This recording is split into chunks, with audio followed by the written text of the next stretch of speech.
समावेशी शासन सपनों को साकार करने की नीति और नियत में सशक्तिकरण का भाव संविधान संशोधन जैसे फैसलों को आसान बना देती है।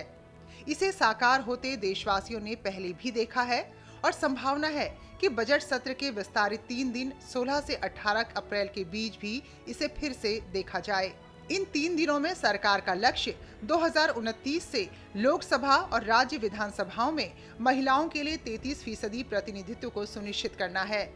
हमारी सरकार ने लोकसभा और विधानसभा में महिलाओं के लिए 33% रिजर्वेशन देने का कानून बनाया था।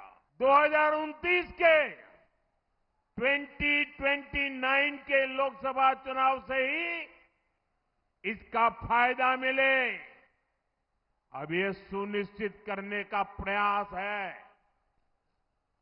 इसलिए सरकार ने 16, 17, 18 अप्रैल को संसद का विशेष सत्र रखा है। महिला नेतृत्व वाली शासन व्यवस्था की ओर बढ़ रहा विधेयक देशवासियों का व्यापक समर्थन चाहता है, ताकि देश की माताओं और बहनों का विश्वास और भागीदारी लोकतंत्र में प्रभावी हो। हम इस बार पार्लियामेंट में पक्का करना चाहते हैं, पार्लियामेंट में कानून पे थप्पा लगाना चाहते हैं कि केरल हो, तमिलनाडु हो, कर्नाटक हो, आंध्र हो, गोवा हो, तेलंगाना हो, कहीं पर भी लोकसभा की सीटें कम न हो, इसका थप्पा लगाने के लिए। और दूसरा, महिलाओं के लिए जो सीटें होगी वो अतिरिक्त सीटें बढ़ जाए, इतना बड़ा फायदा हमारे दक्षिण भारत के राज्यों को मिले, इसके लिए हम कानून संशोधन के लिए सत्र बुला रहे हैं।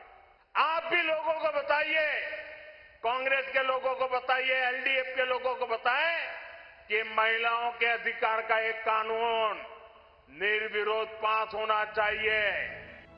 नारी शक्ति को हर रूप में प्राथमिकता देने वाली सरकार अपने प्रयासों से 40 वर्ष से लटके इस मुद्दे को एक निष्कर्ष पर ले आई है। अब बारी इसके साकार होने की है। इससे क्या होगी ना कि विमेन को एक कॉन्फिडेंस आएगा कि हाँ, उनके लिए भी कुछ है, स्पेसिफाइड कुछ है।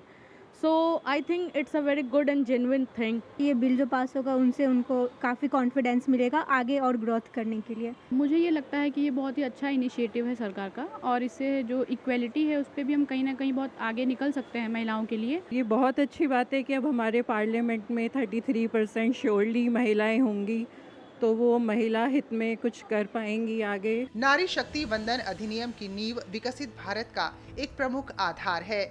नारी शक्ति वंदन अधिनियम को आमतौर पर महिला आरक्षण अधिनियम के रूप में जाना जाता है। इस अधिनियम को संसद ने वर्ष 2023 में मंजूरी दी थी, जिसके जरिए लोकसभा और राज्य विधानसभा में महिलाओं को 33% आरक्षण देने का प्रावधान किया गया था। सरकार का प्रयास है कि अब इसे 2029 के लोकसभा और राज्य विधानसभा के चुनाव के साथ ही लागू किया जा सके। Bureau report, DD news.